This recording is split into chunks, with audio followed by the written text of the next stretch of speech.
All right, guys, we are going to be reacting to the most modern city in China. Its development shocked me. The 4K top 6 cities in China. Thank you so much for the support, guys. A lot of good stuff here from China. We're going to simply jump in here and see what's going on. Let's go. China, an ancient country with a 5,000-year history, has undergone incredible changes in the recent 20 years.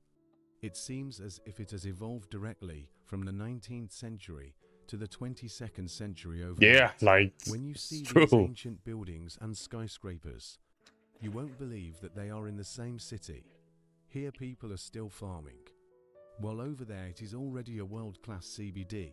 This is China now, Wow. radiating new vitality from its ancient roots. Today's China is undergoing a magnificent and earth-shaking change. Yeah. The city skylines are constantly being refreshed. Social life has also undergone a big change. Let's take a look at the 5 most modern cities in China. 5th, Chengdu. Chengdu. Chengdu was built 2,600 years ago. Damn. Since the Han Dynasty, it has been one of the Wow. 6 major cities in China. In Wow. China, Chengdu has been known as the land of abundance since ancient times. This ancient yet modern city has been a transportation hub and a commercial center since ancient times, since 2,000 years ago. Chengdu has been the economic and cultural exchange center in southwest China. Wow. Chengdu is now famous all over the world for its inclusiveness. It is like a huge cultural melting pot, fusing different cultural elements together and forming the unique Chengdu culture of the Wow. 21st century. Chengdu is the capital city of Sichuan province. It has a total area of 14,000 Look at those buildings. square Wow. kilometers and a population of 21 million. Since China began to launch the policy of developing the Western region, it has become one of the fastest growing cities in China. In 2023, the total GDP reached $2 trillion yuan, roughly equivalent Wow. to 310 billion US dollars. You may not have heard of Chengdu, but you must have heard of pandas. Yep. Every year, many people come to Chengdu from all over the world to see pandas, because this is the hometown of pandas. Oh, yeah, The really? main industries of Chengdu include the manufacturing of electronic products, aircraft parts, and electrical equipment. And again, it's just the light stuff, man. You see lights everywhere. Some of you guys were saying that it's sometimes they do it, sometimes they do the lights already all the time, but some of you guys were saying that no, they only do them in special occasions. So I don't know which one is true or not. So I don't know. The other guys have to tell me in the comment section below. 4th, Wuhan. Wuhan is the capital of Hubei province. It has a population of 13 million. In 2023, the GDP is approximately 2 trillion yuan. It is located at the intersection of the each directions of China. The Yangtze River and its largest tributary, the Han River, also intersect here. The world's busiest transport river, the Yangtze River, flows through here, bringing unlimited business opportunities to this city. Ooh. Wuhan was built 3,500 years ago and is a famous historical and cultural city in China. It is now a core city in the Yangtze River economic belt and also a strategic fulcrum for the rise of central China. Since several hundred years ago, shipping here has been very busy because the Yangtze River And you can tell that China was already kind of developed already. See, these are very sophisticated infrastructure China design. into 2 parts, the north and south. In ancient times, there was no bridge that could span the 1-kilometer wide Yangtze River. Now, there are 11 such bridges in Wuhan.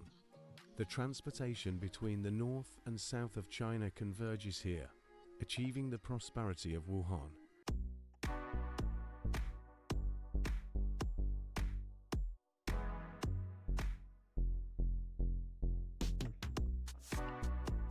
Third, Chongqing.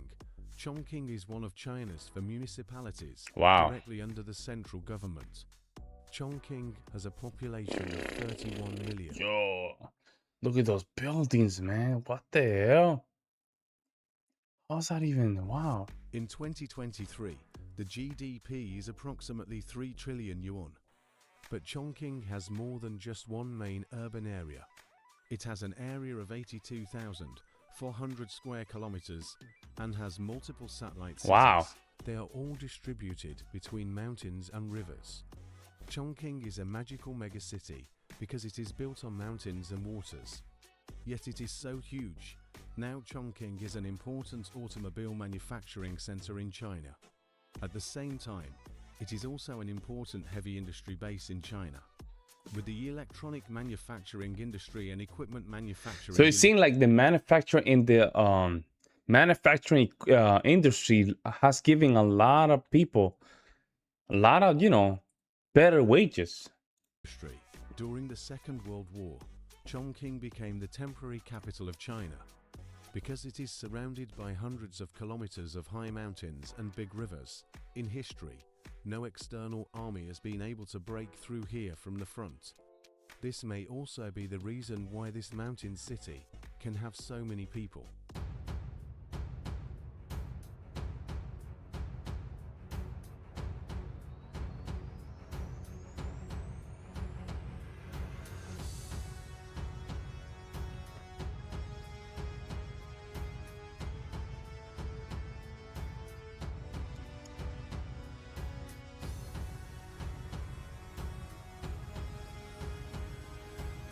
Wow, look at that. My God, that's crazy. Shenzhen is the youngest super city in the world, as it barely existed 40 years ago. 40 years ago, it was just a small fishing village where residents made a fishing living. village. I'm sorry, but this does living not look by like a fishing. fishing village. In 1979, the Chinese central government established Shenzhen city and made it a special economic zone, thus starting a legendary development journey. Now, Shenzhen has developed into a super modern big city. It is not only China's electronic manufacturing center, but also a world-class manufacturing center. Wow. There are top companies such as Huawei and DJI here.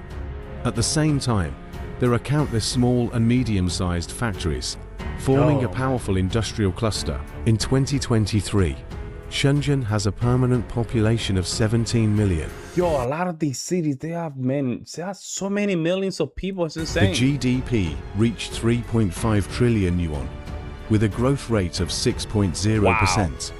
Shenzhen has achieved a huge transformation from a small fishing village to a super city in just a few decades.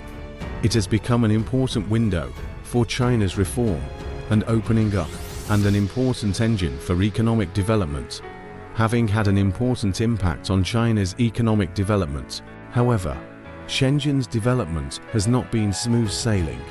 It has experienced many difficulties. In the 1980s, people once questioned that Shenzhen had been capitalized, which did not conform to China's socialist route. The Shenzhen municipal government faced enormous pressure.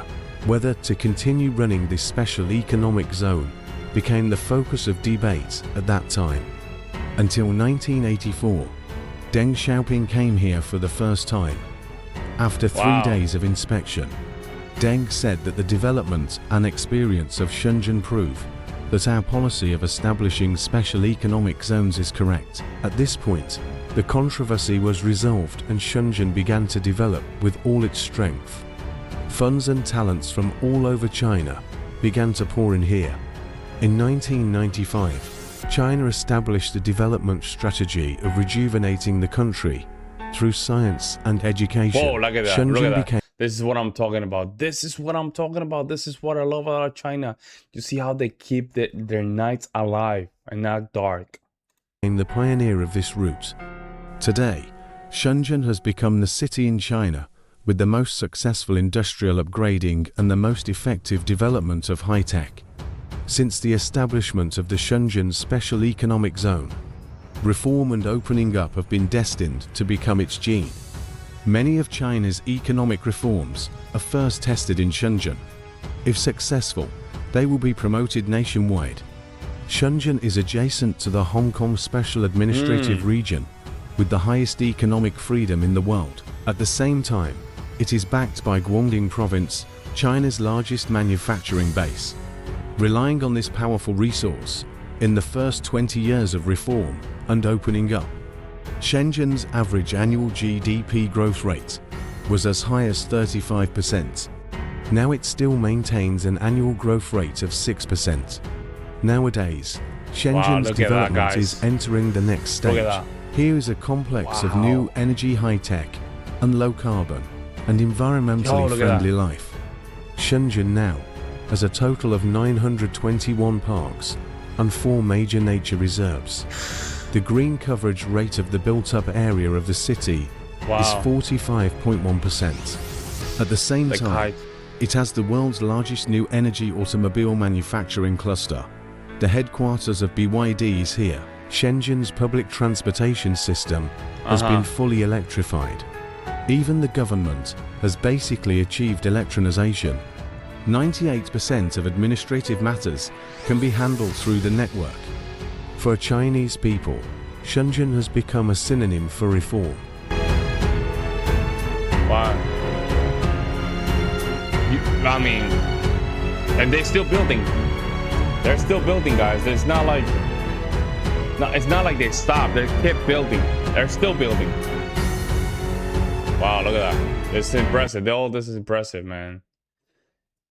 And I guess there's some more business buildings here. These are more business buildings. Beijing is the capital of China and also the largest city in the north. Wow. Since the Ming Dynasty 800 years ago, it has become the political center of the whole country. In order to defend the northern border, Chinese dynasties chose to establish their capitals here. In front of it is the Great Wall, and behind it is the core grain-producing area with the densest population in China. In order to show his determination, the emperor built his imperial palace here. In 2023, Beijing has a population of 21 million and a GDP of 4.3 trillion yuan. Here is the location of the headquarters of many Chinese state-owned enterprises. It has a palace complex with a history of hundreds of years. And at the same time, there is also the most modern skyscraper business district. Beijing has the most developed education and healthcare in China. There are dozens of top universities here. Wow. Yeah. And I think when it comes down to pollution, China has done a very good job trying to bring that down compared to India, Pakistan, and Bangladesh. So that's that. They're doing a good job. First, Shanghai. Shanghai is the largest city in China and also one of the largest cities in the world. The geographical location of this city is unique in the entire East Asian region. It is located at the estuary of the Yangtze River. The Yangtze River is the busiest shipping river in the world. Its main shipping route is 2,800 kilometers long, and all the tributary shipping routes add up to 10,000 kilometers. The annual cargo volume of the Yangtze River shipping route is even 4 times that of the Suez Canal. Goods from cities in central and western China go to sea from here, and goods from all over the world can also enter the hinterland of China from here. Behind Shanghai, also the most fertile Zhongnan region since ancient times in China. Therefore, it is hard for Shanghai not to develop. Here there is now the port with the largest cargo throughput and one of the largest airports in the world. In 2023, something that I noticed about China is the amount of bridges. They're not afraid to build the bridges. They just build bridges because they want to. They believe in doing them. Like, it's insane how they do it. Look at those bridges, man. Like, it makes sense to build the bridges because they connect the lands. Then money can just flow easy. Shanghai has a population of 24 million and a GDP of 4.7 trillion yuan. Shanghai is not only the logistics center for China's international trade, but also China's financial center. At the same time, the manufacturing volume of Shanghai is also very large. Here are the largest and most shipyards in the world. There is the largest automobile manufacturing center and also the world's largest steel mill. Thousands of years ago, Shanghai was an ocean. For thousands of years, the sediment carried by the Yangtze River has gradually shaped this land. Now this city also relies on the Yangtze River and is being developed into an international metropolis by the vast hinterland of China. Wow, look at that. Damn, it's a lot of people in China, ain't gonna lie. It's a lot of people. It's a lot of people, man.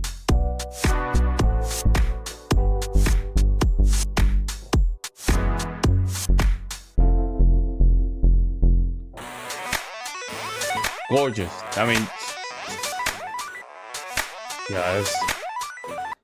China. What is so important about this is just the ability to just build some of this stuff so quick, man. You see what I'm saying? It's the ability of building some of the stuff so quick and being okay with making the mistake of building it. In just a matter of 20 years, guys, China was not like this even 30 years ago. They just popped in the last 30 or 20 years ago. Amazing. There you have it, folks. There you have it. Let me know what you guys think in the comment section below, guys. Like always, I'll see you next one. I'm out.